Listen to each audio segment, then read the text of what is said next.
It was a Tuesday when everything unraveled. I was in my home office, finalizing some work, when a notification flashed on our shared tablet. It was a text message, mirrored from my fiancée Sarah's phone. The tablet was rarely used, mostly just sitting on its charger, but for some reason I glanced at it. The message was from her mother. Any progress getting him to discuss the debts? Then a new message from Sarah popped up as I looked. Not yet, he's dodging it, but don't worry, I'll convince him before the wedding. Once he clears them, I'm out. I stared at the screen. The words felt unreal, like my mind refused to process them. I run an architecture firm. My life revolves around precision, how pieces connect, and this single sentence shattered the foundation of my world. Out, once he clears them. It wasn't a prank, it wasn't a mix-up. It was a scheme, a calculated, ruthless scheme. My first instinct was pure fury. I wanted to grab the tablet and smash it against the wall. I wanted to storm into the living room where I could hear her chuckling at some TV show and let loose. But then, a strange, cold clarity settled in. This wasn't something to yell about. Yelling is for when you're trying to salvage something. This was already broken. All that remained was dismantling it.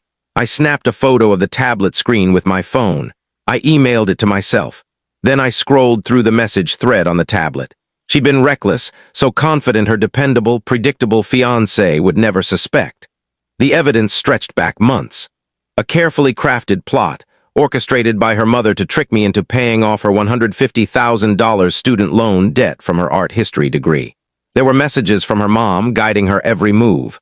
Don't push too hard, frame it as your shared future. Tell him you can't feel secure until you're both debt-free as a couple. Shed a tear if needed. He'll feel responsible. And Sarah's responses. He's so caught up in wedding plans, it's the perfect cover. I almost feel guilty sometimes. He's a decent guy. Her mother's reply, don't feel guilty, be clever. This is for your future, not his. The one that hit hardest was about what came next. But what happens after? It'll look suspicious if I leave immediately. You stay a year, make it convincing. Then you say you're unfulfilled, you've drifted apart. By then, the money's spent. The debts are gone. You walk away clean, it's a flawless scheme, a flawless scheme. For 2 years, I thought we were building a future. She thought she was pulling off a robbery. I closed the app. I walked to the kitchen, my hands steady as I poured a glass of water. She was still on the couch.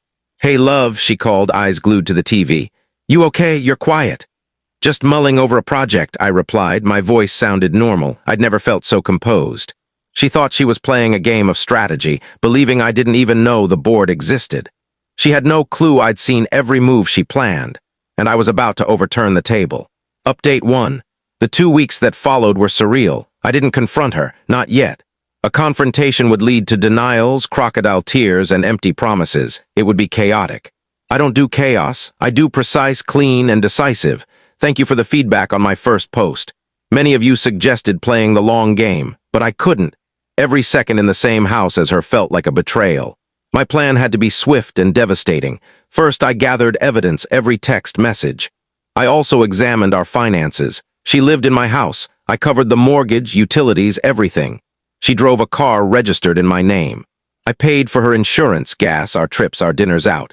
Her modest income from the art gallery was her spending money. My earnings were our livelihood.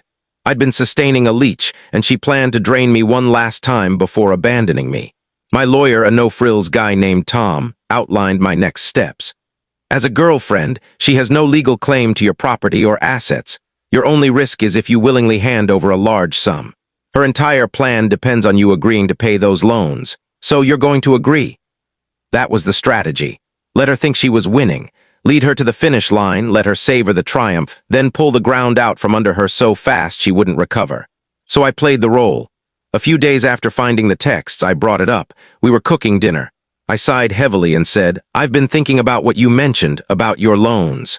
About starting our life together as a team. She turned, her eyes wide with feigned hope. You have?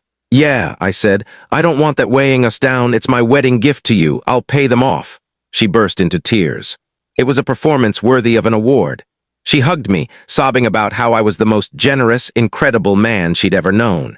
She called her mom right away to share the news. I could hear her mother's gleeful cackle through the phone. The prey had taken the bait. One thing, though, I added after she hung up. I don't want to just transfer the money. This is a big moment for us. I want to make it special. I want to host a dinner, a celebration with our parents. I'll have my bank prepare a cashier's check for the full amount. I'll present it to you that night in front of our families, a true symbol of our new chapter together." She was overjoyed. A public display of her victory? It was beyond her wildest dreams. She thought I was being sentimental. I was setting the trap. The dinner was last night, a private room at the finest restaurant in town. Sarah and her parents sat on one side of the table. My parents were on the other. Sarah was beaming, radiant. Her mom looked like she'd already won.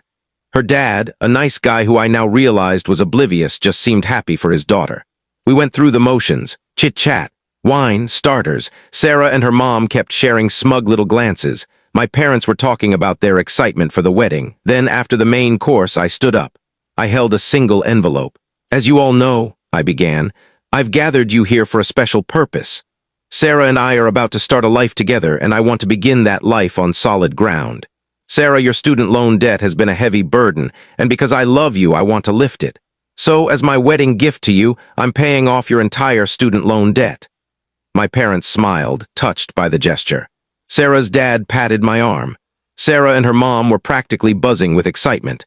I opened the envelope, but instead of a check, I pulled out a single sheet of paper. It was a printed, enlarged screenshot of the text she'd sent 2 weeks earlier. I placed it in the center of the table for all to see. "Don't worry. Once he pays off my loans, I'm gone."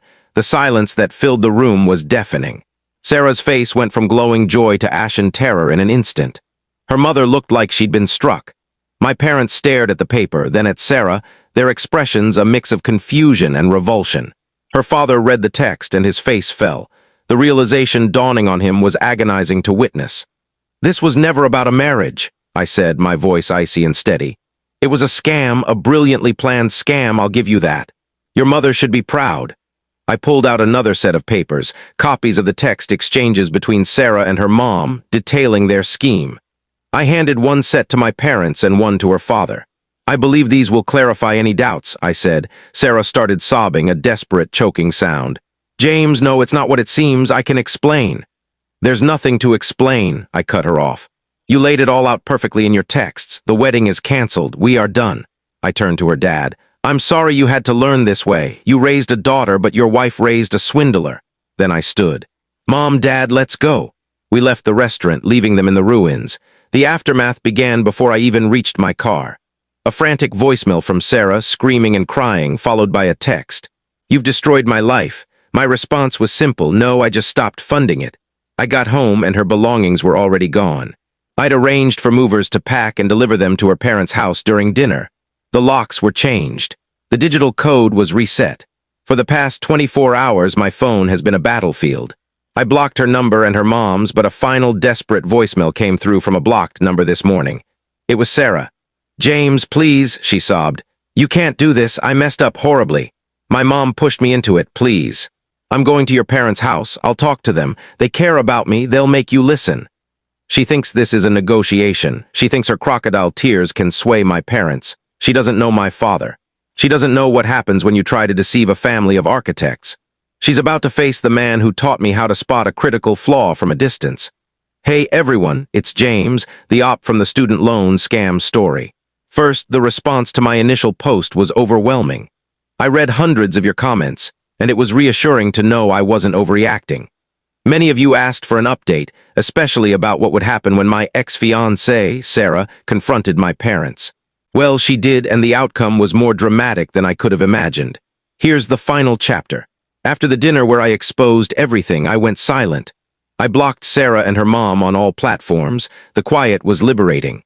My parents, however, were getting bombarded. My mom said Sarah left her countless tearful voicemails, claiming it was all a misunderstanding and that her mother had coerced her into a foolish prank. My mom wasn't fooled. I'd already warned them about Sarah's final threat from her last voicemail, that she'd show up at their house. My dad's only response was a calm, "Let her try." It happened on Saturday. I was at my place trying to enjoy a peaceful weekend when my dad called. His voice was steady, but there was a sharp edge I recognized. "James," he said, "the wrecking crew is here." He put the phone on speaker and placed it on the table in his study near the front door. I was about to witness it all. I heard the doorbell. My mom opened the door. Her tone was polite but cold. "Sarah, we weren't expecting you." Then I heard Sarah, her voice thick with fake sobs. "I'm so sorry to disturb you.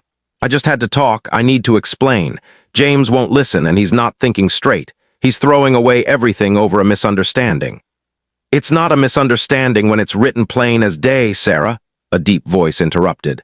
That was my dad stepping into the entryway. My son showed us your texts, all of them. Sarah's sobs grew louder.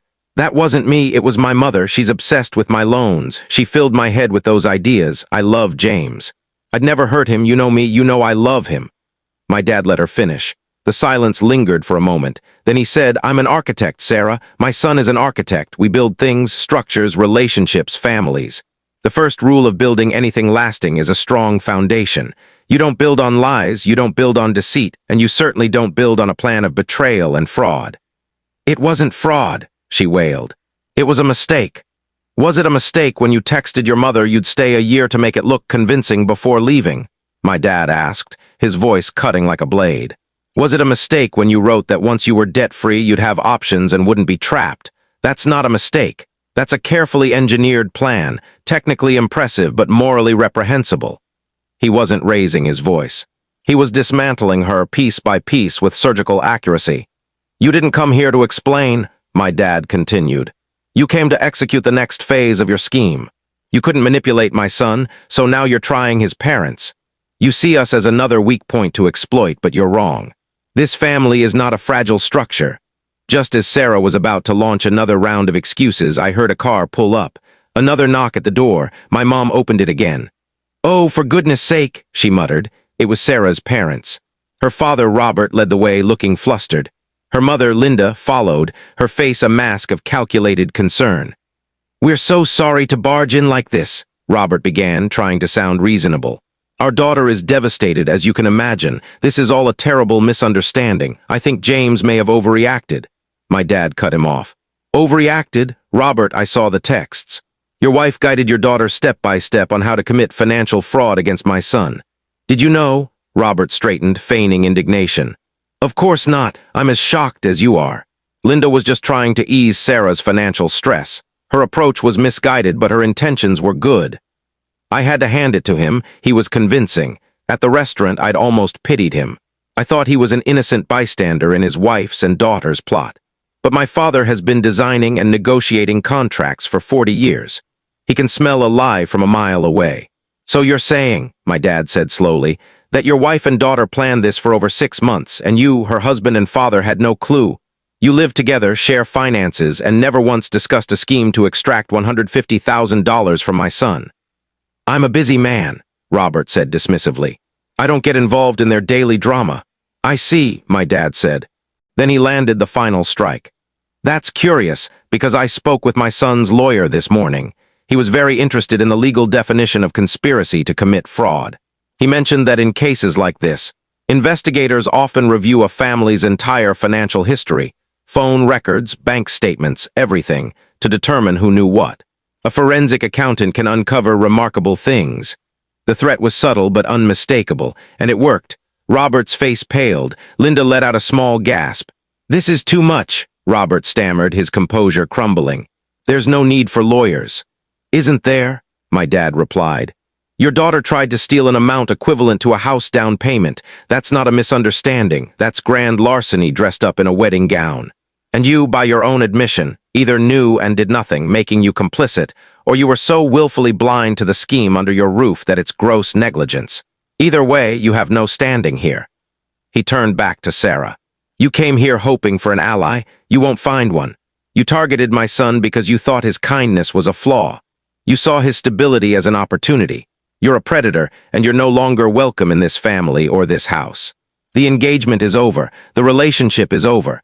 If you try to contact my son or us again, we'll pursue a restraining order. Is that clear? Sarah stood there, stunned, her fake tears gone, replaced by pure shock. She'd been so sure she could manipulate them. She'd walked into what she thought was a discussion and found herself in a demolition. Now, my dad said, his voice dropping to a final, dismissive note, I suggest you and your family leave. You have much to discuss, I'm sure. I heard the door shut. My dad picked up the phone. Still there, James? I'm here, I said. My voice wavered slightly. It's done, he said. The site is cleared. The fallout was even more satisfying. Robert, terrified that my dad might follow through and that his own questionable finances could be exposed, completely unraveled. He and Linda had a massive argument right there in my parents' driveway. He blamed her for the plan's failure. She blamed him for not playing his part better. Sarah was left with nothing. Her parents are reportedly on the brink of divorce, their marriage built on a foundation as shaky as the one she tried to build with me. Her father has cut her off financially, furious at the public humiliation and the risk she brought upon him. So Sarah is back at her parents' house, in a home torn apart with no fiancé, no job to cover her expenses, and $150,000 in student loan debt that remains entirely hers. She didn't just lose a fiancé, she lost her entire support network. She bet everything on a perfect scheme and she lost it all. The demolition is complete.